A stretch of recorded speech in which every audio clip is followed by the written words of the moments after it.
Last week, Met Gala theme was heavenly bodies, fashion, and the Catholic imagination. I know, I wasn't invited either.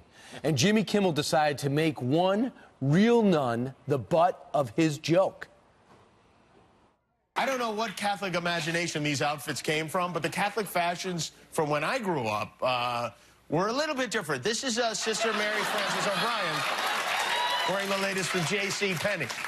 And the crowd roared. But the nun in that picture is a real person who has dedicated her entire life to God and to kids. Our next guest wrote an op-ed about her titled, "Meet Jimmy Kimmel's Nun." He writes, "It was once understood that a gentleman never holds up a woman's looks to ridicule. Turns out there's an exception for nuns." Joining us right now, Main Street columnist for the Wall Street Journal, former chief speechwriter for President Bush, 43, Bill McGurn. Bill, welcome back. That is a nun that you know, and Right. her picture was put up generically for a laugh. Who's the nun you know? The nun I know is Sister Pat Pompa. She's the principal of Villa Walsh Academy, where two of my daughters graduated from, and one is a freshman.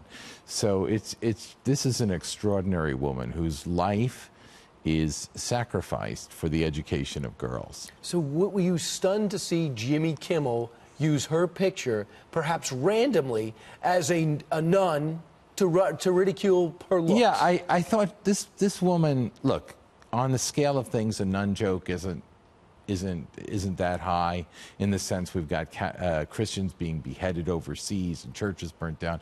This isn't such a big deal. It's not about hating on Jimmy Kimmel, but this woman has put the needs of others at the center of her life and has lived this rich, full life and keeps the school going.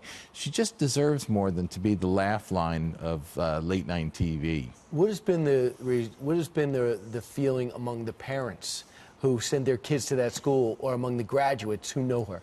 Yeah, I mean, in some ways, look, again, it's not about hating on Jimmy Kimmel. I don't think he intended any harm. And in some ways, it may be this is a way to bring her story out in the public. You know, if he hadn't done that, I wouldn't have written the column. And I'm hearing from a lot of people, some that know Sister Pat and some that know the Sister Pats in their own lives. These people that have, you know, sacrificed everything to put the needs of others before their own. So what has been her reaction? Does she even know who Jimmy Kimmel is? I'm not sure. I'm not sure she knows. I'm sure she doesn't give it a moment's thought. She's just too busy. And, you know, she just proves that the school, you know, it is based on discipline, which comes from the Latin to instruct or so forth.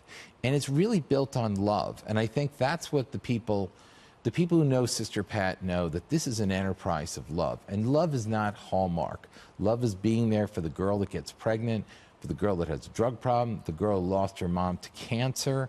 That's what love is. And that's the promise that Sister makes to these girls. I can't protect you from all of life's trials and tribulations, but you will never hurt alone. So you wrote this column, and the response has been overwhelming, because in the hashtag #MeToo movement, should we really be ridiculing somebody about how they look? Right. Look, again, it's a little joke, but there is a rich life and a human being behind this, and a human being who's done extraordinary things. I mean, she was held up because she's not fashionable. Her clothing, you know, is sort of dismissed as a line from J.C. Penney's, but her clothing is a statement that I have more higher priorities than the world and fashion and so forth. You know, it's about the denial of self to serve others. And there are generations of women that have benefited. I mean, we drop our kids off as girls to Sister Pat, you know, unsure, unformed. And 4 years later, they walk out strong, confident women. And to see her mocked bothered you? Yeah, it bothered me. Again, it's on the scale of things, I wasn't outraged, but I just think this life, and there are thousands of Sister Pats across this country, it just deserves better. It deserves a little more respect, and for people to know, you know, behind this caricature is an incredibly strong woman. You know, Governor Christie's kids went to the same school, and he tweeted out suggesting that Jimmy Kimmel will have her on to, you know, share with the audience what a life of sacrifice means and the joys that come from it. That would be great. It's a real person, not a generic picture, even though it was used that way. Bill McGurn, Wall Street Journal, thanks so much. Thanks, Brian. In a day where we're always talking about politics, now we're talking about nuns.